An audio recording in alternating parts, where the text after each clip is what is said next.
तीन दामाद की सास पार्ट 1। कावेरी जी के पति का देहांत हुए काफ़ी वक्त हो गया था।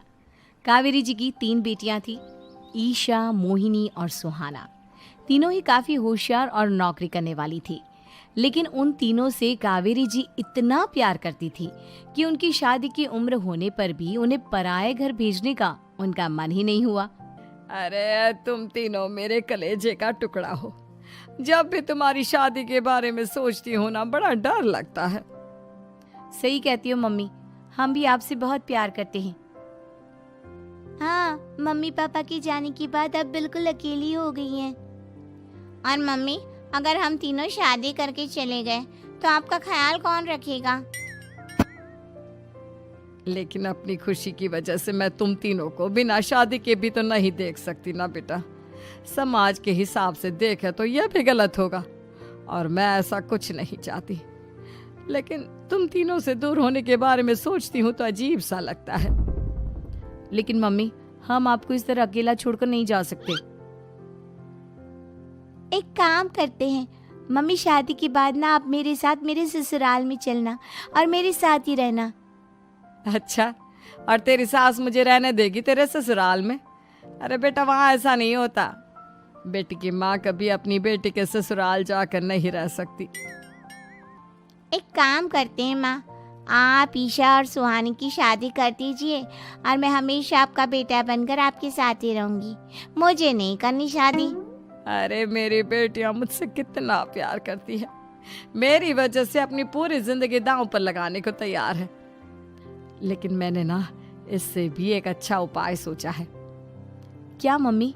अगर आपके पास कोई सोल्यूशन है तो फिर क्यों परेशान हो आप? बताइए, क्या करना चाहती हैं आप? मैंने सोचा है कि अखबार में इश्तिहार देकर तुम तीनों के लिए 3 घर जमाई दामाद ढूंढ लूंगी। वैसे भी नौकरी तो तुम तीनों अच्छे से कर लेती हो, कमा भी अच्छा खासा लेती हो। कोई भी लड़का तैयार हो जाएगा तुमसे शादी करने के लिए। अरे मम्मी, ये हुई ना बात। इससे हमें आपसे दूर भी नहीं जाना पड़ेगा और आपको अकेला भी नहीं रहना पड़ेगा। हाँ मम्मी, ये बहुत अच्छा तरीका है। मैं तो कहती हूँ आज ही अखबार में ऐड निकलवा देते हैं। बिल्कुल, आज ऑफिस जाते वक्त मैं ये काम कर दूंगी। और कुछ ही दिनों के बाद कावेरी जी को 3 घर जमाई दामाद विवेक, सुमित और अविनाश मिल जाते हैं और वो उन तीनों लड़कों से अपनी तीनों बेटियों की शादी करवा देती है। शादी के कुछ दिन के बाद, अरे अब शादी हो गई, छुट्टियां खत्म, तुम तीनों जाकर नौकरी करो, कुछ काम करो। अरे मम्मी जी, कमाल करती हैं आप। अब घर जमाए इसलिए थोड़ी ना बनाए कि हम बाहर जाकर नौकरी करें। मम्मी जी, मेरा तो घर जमाई बनने का मकसद ही यही था कि कमाने वाली बीवी मिल जाए। बाहर जाकर काम करने से तो मेरा दिल घबराता है। घर का कोई काम है तो बता दीजिए मुझे। अगर ऐसी बात है तो शाम का खाना बनाओ। मेरी बेटियां नौकरी से थकी हारी आती है, अब नौकरी नहीं कर सकते तो कोई बात नहीं, घर का काम करो तुम लोग। मैं तो घर का काम करने में बहुत खुश हूँ, बस ये बाहर धूप में निकलना, रास्ते में जाना, नौकरी करना, ये सब मुझसे नहीं होता। बिल्कुल ठीक कह रहा है सुमित। अरे गर्मी में, बारिश में, सर्दी में घर से निकल कर जाना और उधर बॉस की चिक चिक सुनना, इससे बढ़िया तो यह है कि मैं घर में झाड़ू पोछा कर लूँ। ठीक है, फिर तुम झाड़ू पोछा करना। अविनाश शाम का खाना बनाएगा और विवेक तुम सुबह का नाश्ता और खाना बनाओगे। मेरे तीनों दामाद घर संभालेंगे और बेटियां नौकरी करेंगी। अगले दिन सुबह के वक्त, मम्मी मुझे ऑफिस के लिए देर हो रही है, नाश्ता चाहिए। अरे उस विवेक से कहा तो था कि सुबह का नाश्ता उसे उठकर बनाना है। अभी जाकर देखती हूँ क्या कर रहा है विवेक। अभी तक सोया हुआ है क्या? सुबह के 10 बज गए हैं। सोने दीजिए ना मम्मी जी, क्या हमेशा हिटलर की तरह हाथ में डंडा लेकर खड़ी रहती हैं। मैंने कहा सीधे उठकर खड़े हो जाओ और जाकर नाश्ता बनाओ। लेकिन मम्मी जी, बिस्तर में से निकलते ही कोई नाश्ता कैसे बनाएगा? 2 मिनट, वॉशरूम जाकर आता हूँ। बिल्कुल नहीं, सीधे रसोई में पहुंचो, मेरी बेटी को ऑफिस जाने में देर हो रही है। कुछ देर के बाद, हे भगवान, दोपहर के 12 बजे हैं लेकिन घर इतना गंदा पड़ा है।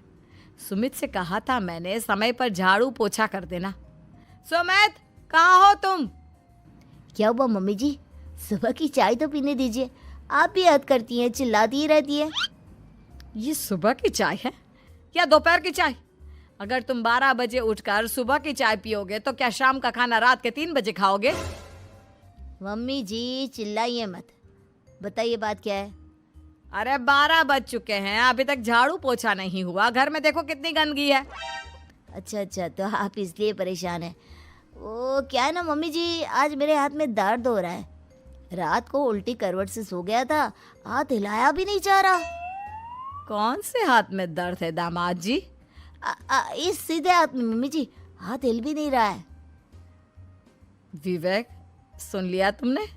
सुमित के हाथ में इतना दर्द है कि बेचारे का हाथ भी नहीं हिल रहा। आज तो ये खाना भी नहीं खा पाएगा, तो एक जन का खाना कम ही बनाना। ठीक है मम्मी जी। अरे नहीं मम्मी जी, मेरे कहने का मतलब वो नहीं था। मेरा मतलब है खाना तो खाऊंगा ना। अरे लेकिन कैसे? हाथ तो हिल भी नहीं रहा है। अरे मम्मी जी, आपको ना किसी जेल में जेलर होना चाहिए था। बेकार में हमारी सास बनकर जिंदगी खराब कर रही हैं। अरे लगाता हूँ पोछा। एक बेचारा घर जमाई और कर भी क्या सकता है। शाम को जब ईशा, सुहाना और मोहिनी ऑफिस से लौट कर आती हैं। मम्मी, शाम के खाने में क्या बना है? अब ये तो तेरे पति को ही मालूम होगा ना बेटा, उसने ही खाने की जिम्मेदारी ली थी। लगता है मम्मी आपने ये घर जमाए वाला तरीका अपनाकर मुसीबत मोल ले ली है। आपके तीनों घर जमाए कितने आलसी हैं।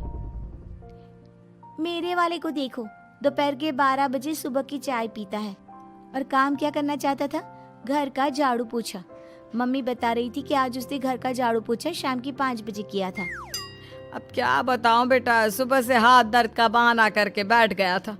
कहता है हाथ में बहुत दर्द हो रहा है, हिला भी नहीं जा रहा। सब बहाने मम्मी। ये तीनों घर जमाए मिलकर ना बस बैठकर खाना खाना चाहते हैं, काम धाम तो बिल्कुल नहीं करना चाहते। अरे लेकिन ऐसे काम नहीं चलेगा ना, मुझे इन तीनों को सबक सिखाना ही पड़ेगा। अरे तो मम्मी, आप हिटलर से कम है क्या? आपने जब हम तीनों को सबक सिखा कर इतना लायक बना दिया, तो इन तीनों नालायक दामाद को भी आप कुछ न कुछ तो बना ही देंगी। हाँ मम्मी, बस अपने अंदर के हिटलर को बाहर लाइए और अपनी तीनों दामादों को अच्छी तरह से सबक सिखाइए। रही बात आपकी बेटियों की, तो हम तीनों तो हमेशा से आपके साथ हैं। अरे लेकिन बेटा, इस काम के लिए तुम तीनों को मेहनत करनी पड़ेगी। कैसी मेहनत मम्मी? ऑफिस में तो वैसे ही बहुत मेहनत करते हैं हम तीनों।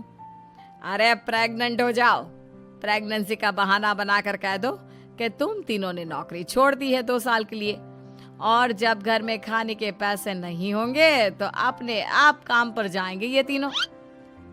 वाह मम्मी, क्या आइडिया दिया है। मैं तो कल ही जाकर कहने वाली हूँ कि मैं प्रेग्नेंट हो गई हूँ। फिर देखना कैसे मेरा पति अविनाश भाग भाग कर काम पर लग जाएगा। और फिर 2 दिन के बाद, सुमित, मैं ना प्रेग्नेंट हूँ और इसलिए अगले 2 साल के लिए मैंने अपनी जॉब छोड़ने का फैसला ले लिया है। विवेक, पापा बनने वाले हो तुम। अब से ना तुम्हें ऑफिस जाना होगा, क्योंकि मैं तो 2 साल के लिए छुट्टी पर चली गई हूँ। अविनाश, अब तुम्हें जिम्मेदारी संभाल लेनी चाहिए, वरना ये घर कैसे चलेगा। हम दोनों मम्मी पापा बनने वाले हैं। लेकिन कावेरी के तीनों आलसी दामादों पर अपनी बीवियों की बात का कोई असर नहीं हुआ। धीरे धीरे कावेरी जी को चिंता होने लगी, क्योंकि उनके प्लान के हिसाब से तीनों बेटियों ने ऑफिस जाना बंद कर दिया था। आखिर क्या तरीका अपनाएंगी कावेरी अपने आलसी दामादों को काम करना सिखाने के लिए? जानने के लिए सुनिए इस कहानी का पार्ट 2।